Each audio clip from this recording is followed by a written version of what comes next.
এরপরে আসলে নির্বাচনের নিরপেক্ষতা পরিবেশ এটি নির্ধারিত হয়।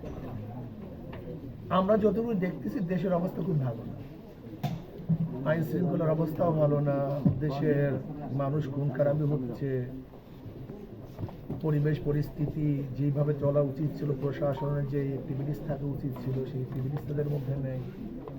পুলিশ কেমন যে নিষ্ক্রিয় ভাব, গা চারা সবাই ভাব দেখাচ্ছে। আর একটা কথা হলো যে প্রশাসন যেইভাবে, নির্বাচন কমিশন যেইভাবে, বিএনপির যেমন একটাই হয়ে গেল, বিশাল গ্যাদারিং হয়ে গেল, জানি না এটা কোনো আইনের মধ্যে আছে কি না। তারপরে একদিনে এনআইডি কার্ড সহ একেবারে সব কিছু, জানি না এরকম ঘটনা ঘটছে কিনা। আসলে তো যে ক্ষমতা যাক আর না যাক, কিন্তু ক্ষমতা যাওয়ার পর্যন্ত প্রত্যেকটা ক্যান্ডিডেটকে এবং প্রত্যেকটা ব্যক্তিকে সমান দেখা উচিত, আমি যতটুকু মনে করি।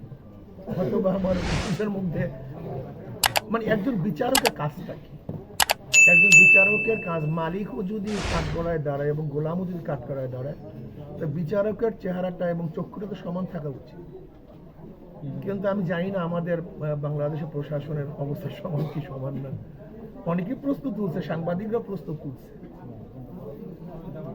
সেহেতু আসলে বাংলাদেশের জানি না ভাগ্যে কি হবে, আমাদের বিগত সিইসিগুলির অবস্থা কি, প্রশাসনের অবস্থা কি, যারা দায়িত্বে ছিলেন তারা আজকে জেলে, মবের শিকার হয়েছেন, যারা বড় বড় দায়িত্ব পালন করেছে তারা আজকে মানে দেশ ছাড়া হয়েছেন।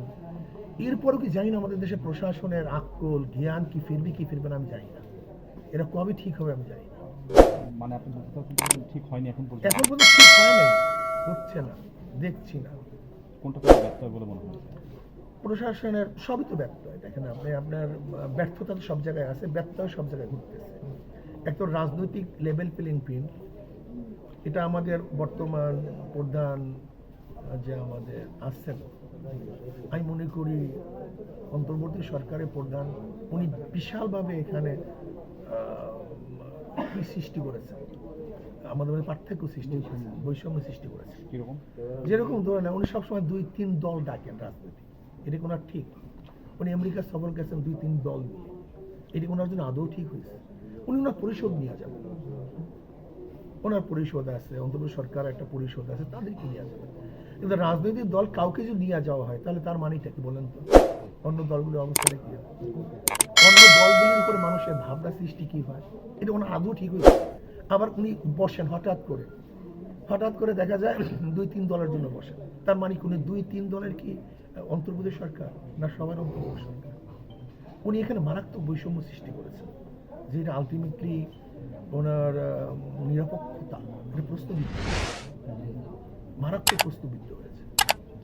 এরপরে আমাদের প্রশাসনগুলি দেখা যায় আগামী দিকে ক্ষমতা আসবে, জানে না কেউ ক্ষমতায় আসবে, কিন্তু ধারণা করে তাদের সাপোর্ট করতে, তাদেরকে ঝুঁকে গেছে, এটি প্রশাসন।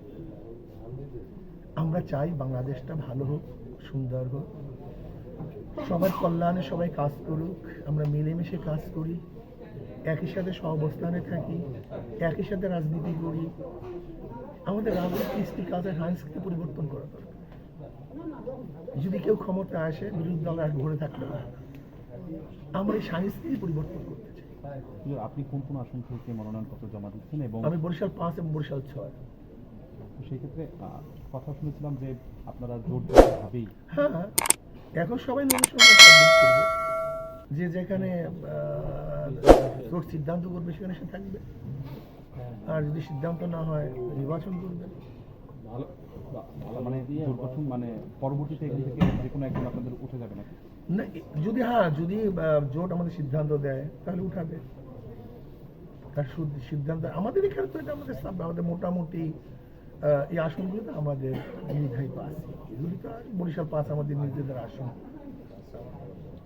সবার মধ্যে আমাদের অবস্থান খুবই ভালো, যেগুলো তো আমাদের থাকবে ইনশাআল্লাহ আসন।